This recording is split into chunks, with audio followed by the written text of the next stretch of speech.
讀曾慶道神父每日讀經反省心得。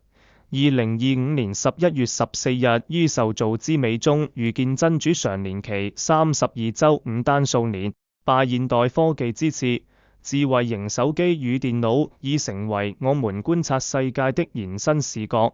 指尖輕滑便能飽覽山川湖海之壯麗，動植物之生機，從深海珊瑚的繽紛到高空白鷺的悠揚，萬物的多彩多姿與光輝燦爛，總讓人目眩神迷。曾慶道神父以手腕上的手錶為喻，點出一個簡單卻深刻的真理：精巧的受造物必然指向一位創造者。正如手錶不可能憑空出現，這浩瀚宇宙中的種種奇妙，豈能沒有造物主的擘畫？智慧書13章1到9節的交匯在此刻顯得格外真切。那些執意否認天主存在的無神論者，確實需要一種反向的信德，只不過這種信德因背離真理而顯得愚昧。神父提及將太陽、月亮等受造物奉為神明者，雖認識有偏，卻仍保有對神的敬畏。相比之下，無神論者因知識帶來的驕傲而閉塞心靈，更為不智。這一點讓我深有感觸。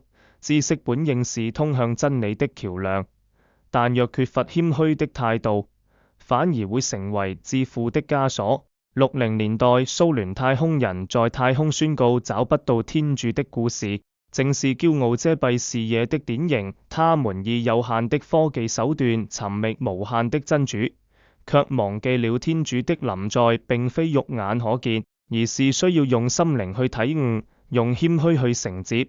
科技的聰明來自於人的設計與操控，而萬物的智慧與奇妙則源於造物主的無上愛與大能。這其實是最簡單的邏輯，卻常常被驕傲的人心所忽略。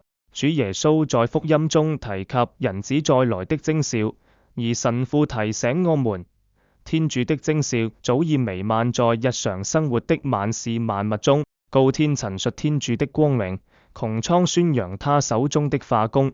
聖詠的這句話道盡了受造物的見證使命。我們不必等到和大的旗出現才相信天主的存在。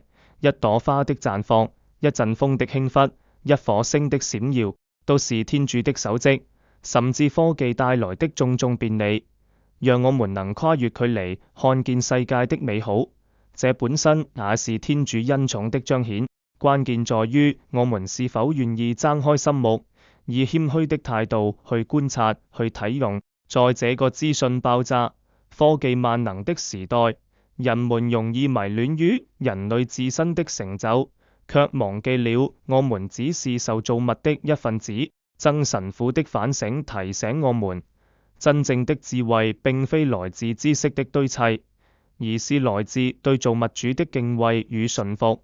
真正的福氣也不在於擁有多少物質與成就，而在於能從萬事萬物中看見天主的臨在，並以感恩之心回應的愛。願我們時時保持謙虛的心境，不被驕傲所迷惑，在欣賞受造之美的同時，遇見那位創造一切、愛護一切的真主，讓信仰在日常的體悟中生根發芽，結出豐盛的果實。